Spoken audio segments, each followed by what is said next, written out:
I buchi neri sono manifestazioni spaziali affascinanti che suscitano domande spontanee, tipo come si formano, perché sono collegati al ciclo vitale delle stelle e poi da dove viene l'idea di un buco nero.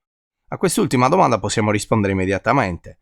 Viene dalle equazioni di Einstein.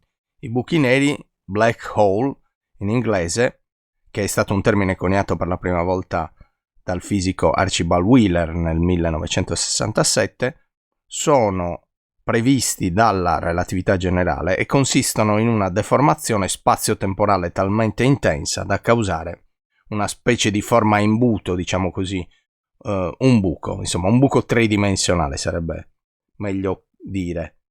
La concentrazione di massa presente in un buco nero riesce a deformare lo spazio-tempo in maniera così intensa che niente, neanche la luce, ecco perché l'aggettivo nero, può riuscire a risalire l'imbuto, no? Questa deformazione.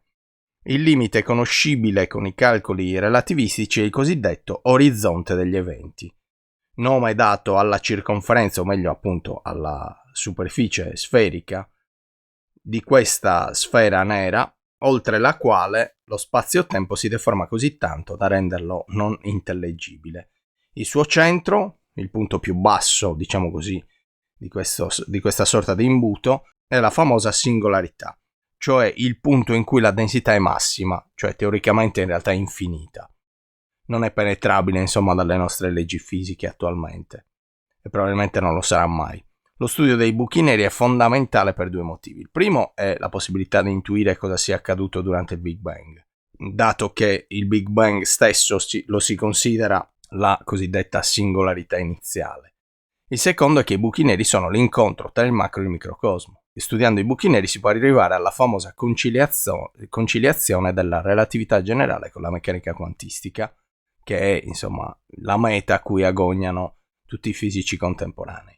In pratica la relatività descrive perfettamente la forma e la struttura di tutto l'universo, ovvero come è fatto il cosmo, le sue equazioni, eccetera, e quindi sono valide ovunque nell'universo. Invece all'interno dell'atomo, nel cosiddetto microcosmo, non sono più così rilevanti, ovviamente a causa delle piccole masse in gioco, e vengono rimpiazzate dalle equazioni sostanzialmente dalla meccanica quantistica, che descrivono invece perfettamente appunto il microcosmo. Dunque lo studio dei buchi neri potrebbe dare un contributo notevole alla soluzione del problema di conciliare appunto il macro col microcosmo. Ma come risolvere sperimentalmente la questione per cui se anche riuscissimo a entrare in un buco nero sopravvivendo, diciamo, alla deformazione del nostro corpo che questo causerebbe, non ne potremo comunque uscire, né potremo mandare alcun tipo di messaggio che possa raccontare quello che succede, proprio appunto perché neanche la luce esce da un buco nero? Questo problema non è risolvibile. Quindi è un limite scientifico con cui fare i conti, è la natura che ci dice stop, halt, oltre questo limite non si può andare, e rimarrà perciò un mistero dal punto di vista empirico. Ma forse possiamo, diciamo, approcciarlo dal punto di vista matematico, e a questo punto ci chiediamo, ci sono evidenze sperimentali che confermano l'esistenza dei buchi neri? Ovviamente sì. La famosa foto scattata tra fine marzo e primi di aprile del 2019 da una rete di 8 telescopi sparsi per tutta la superficie terrestre è la dimostrazione, è la prova, diciamo, no? La foto è stata scattata con un metodo interferometrico, cioè hanno combinato le immagini di fatto come se tutti questi 8 telescopi fossero un unico mega radiotelescopio. È la prima immagine in assoluto di un buco nero nella storia della scienza ed è la conferma definitiva che i buchi neri esistono nel nostro universo.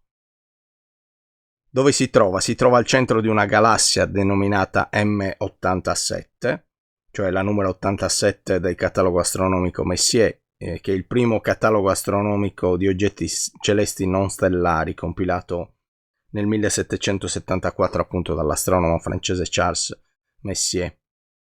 È situata a circa 55 milioni di anni luce dalla Terra nell'ammasso della Vergine e ha una dimensione pari a circa 7 miliardi di masse solari. 7 miliardi di masse solari. Il confine nero che è visibile dalla foto è proprio il famoso orizzonte degli eventi del buco nero, mentre intorno al confine c'è una quantità di materia ridotta allo stato di plasma.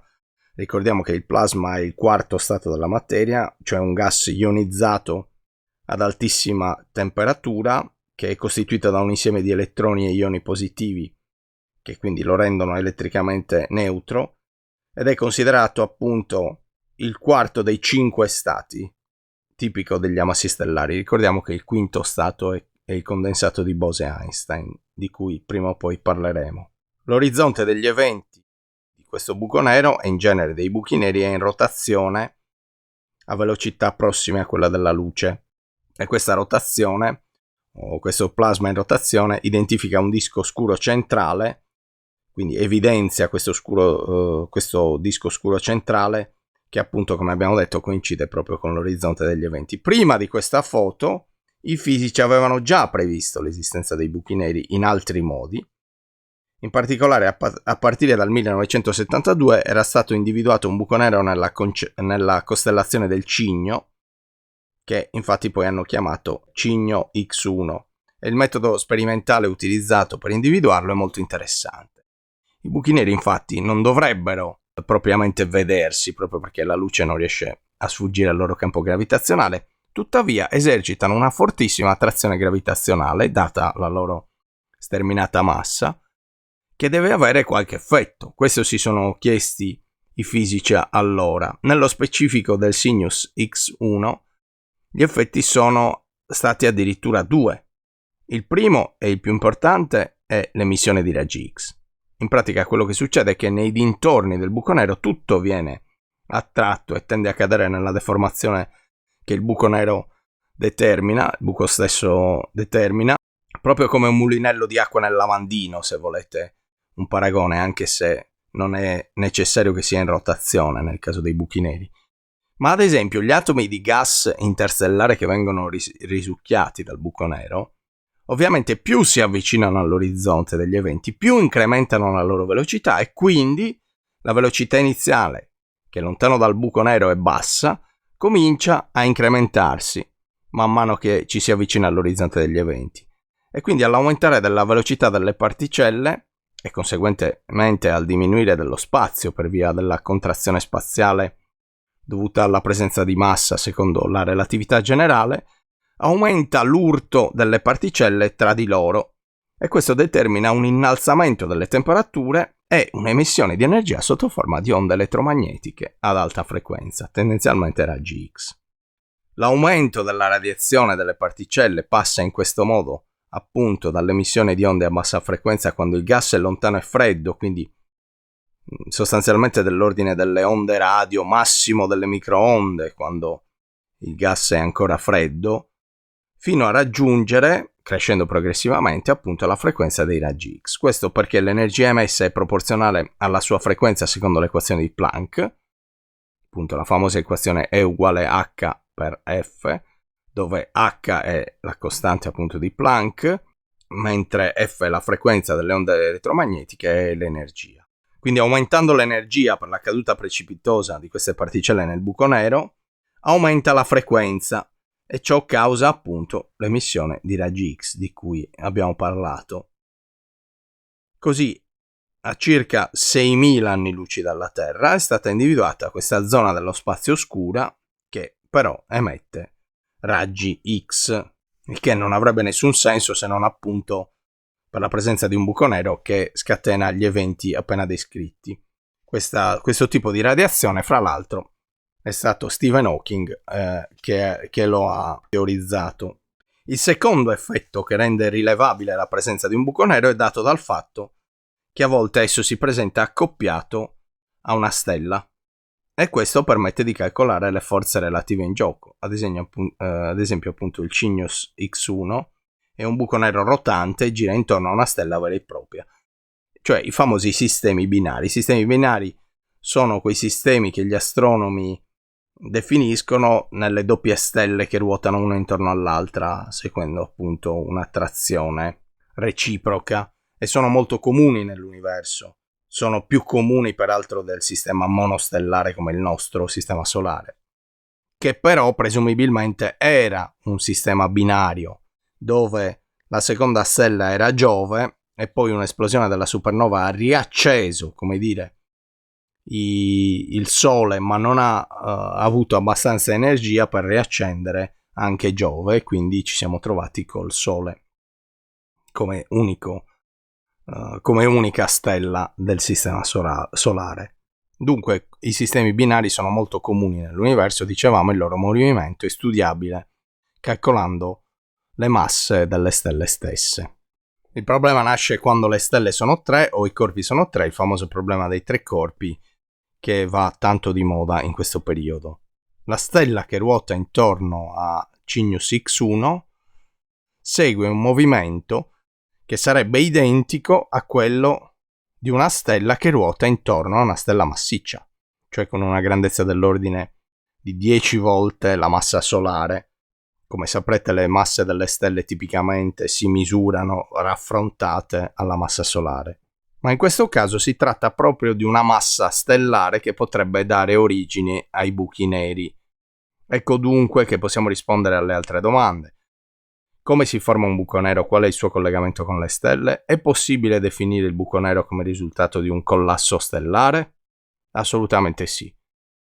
Questo processo funziona in un modo tale che già nel 1782 l'astronomo e fisico inglese John Michell aveva intuito che ci sarebbero potute essere delle dark star, come le chiamava lui, cioè delle stelle nere, studiando la luce delle stelle accostandola alla forza di attrazione gravitazionale, cioè semplicemente, quindi anche senza utilizzare, le equazioni di Einstein, aveva ipotizzato, adottando la teoria corpuscolare della luce di Newton peraltro, che le particelle di luce potessero trovarsi in condizione di non poter superare la velocità di fuga di una stella.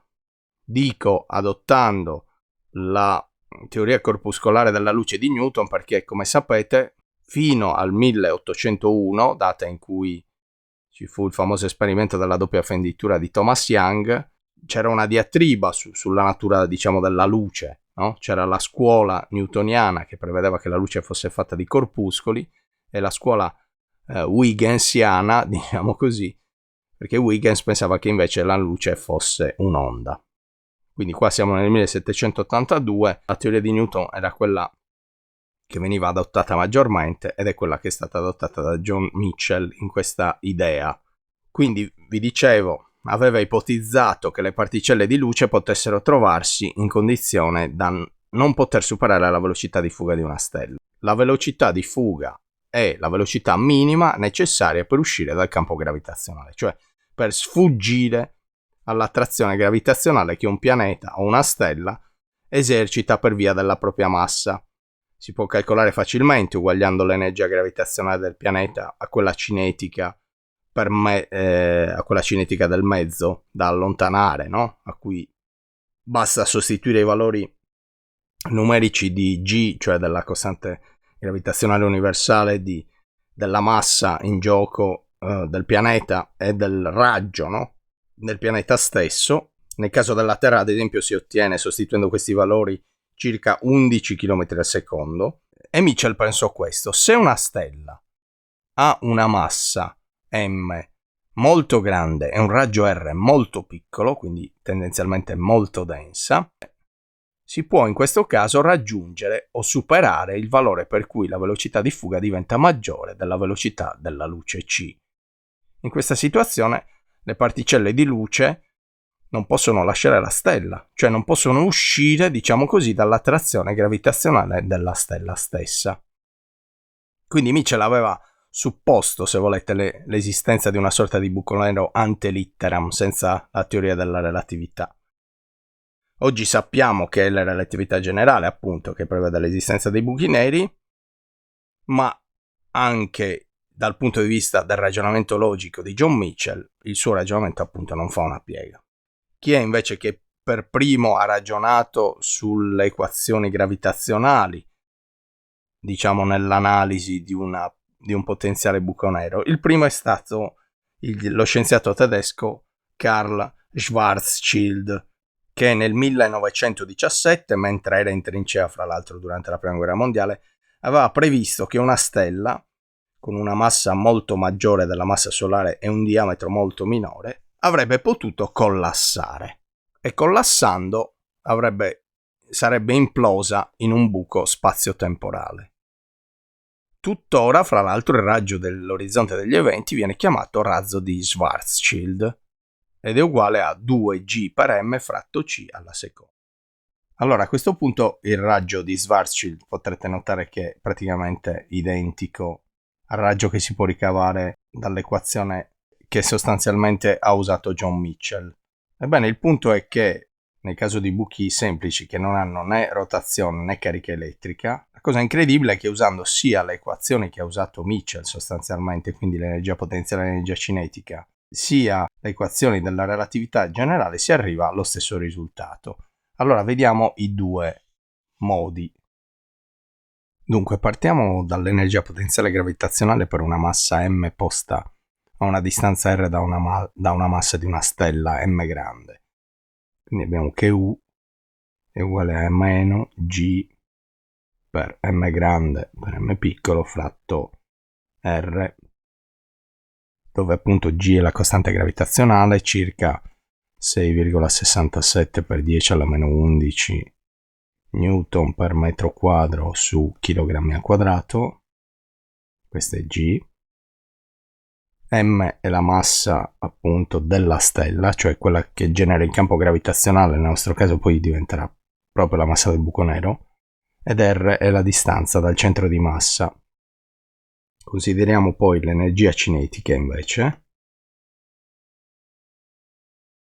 sempre dello stesso oggetto che si muove con una velocità v, e sappiamo essere un mezzo di m per v al quadrato. E per trovare appunto il raggio di Schwarzschild consideriamo il caso in cui la velocità v è la velocità di fuga, appunto come ha fatto Mitchell. Quindi l'energia cinetica necessaria per sfuggire completamente dal campo gravitazionale deve coincidere con l'energia potenziale gravitazionale, ovvero K, e K deve coincidere con U. A questo punto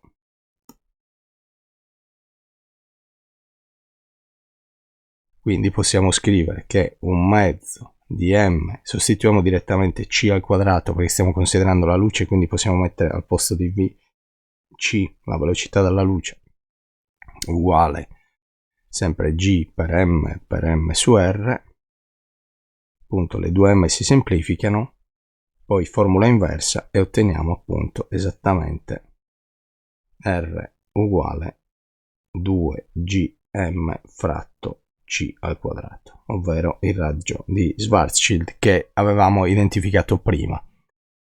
Chiaramente questo approccio è approssimativo perché usa i concetti della fisica classica, abbiamo detto, ma in realtà questo è un fenomeno relativistico.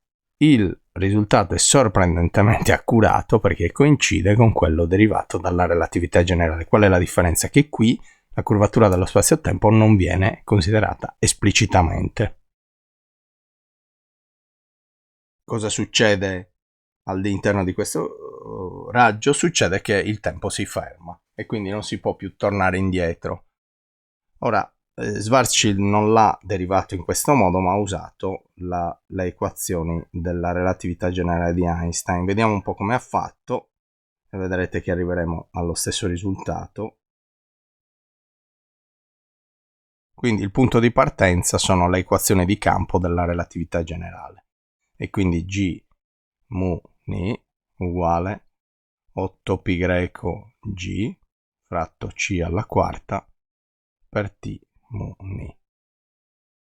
Cosa vuol dire questa equazione? Beh, questo è il tensore di Einstein, che descrive la curvatura spazio-temporale. Tensore di curvatura di Einstein. Questo è il tensore energia-impulso che descrive la distribuzione di massa-energia nello spazio-tempo. Quindi massa-energia, distribuzione di massa-energia. G è sempre la costante gravitazionale universale e C è la velocità della luce.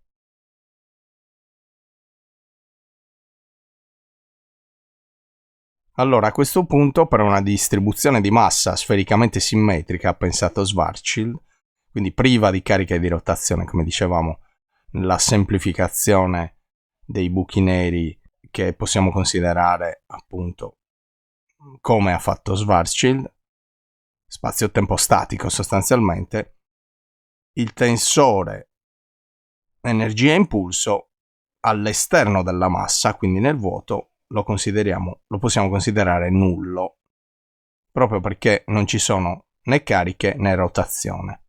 E quindi l'equazione si riduce, in realtà tutta questa equazione si riduce a R mu ni meno un mezzo R g mu ni uguale 0. Cosa sono questi nuovi termini? Beh, questo è il tensore di Ricci, questo è lo scalare di Ricci, quindi questo è il tensore, questo è scalare di Ricci, questo è il tensore metrico,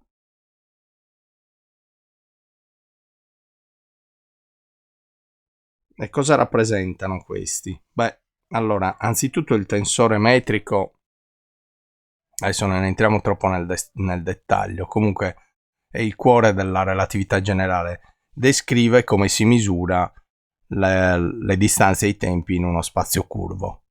Quindi in termini semplici è una matrice che contiene le informazioni sulla curvatura dello spazio-tempo e su come sono correlate le coordinate spazio-temporali. Quindi grazie a questo possiamo calcolare la lunghezza di un intervallo spazio-temporale, tipo la distanza dei due eventi, diciamo così.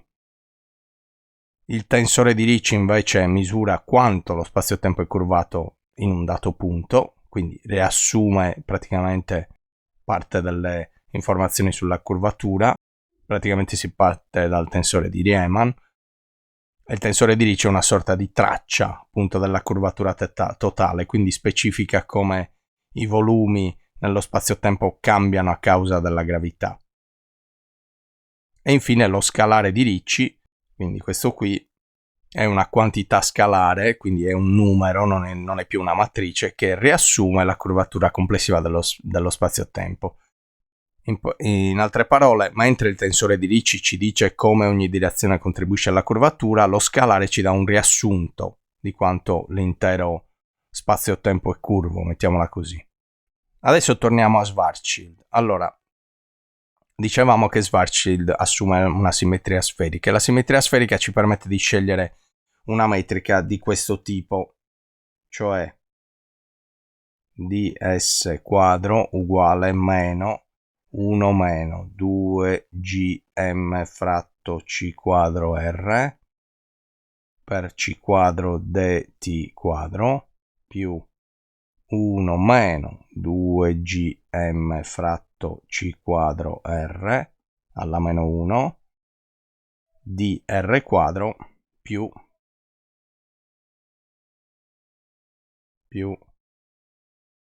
r quadro d omega quadro. Allora, cosa sono questi elementi invece in questo caso?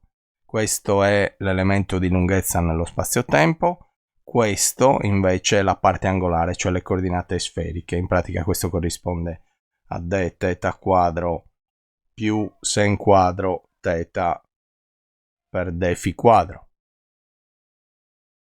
Invece questo coefficiente, che è il punto cruciale della questione, definisce come il tempo e lo spazio sono influenzati dalla curvatura.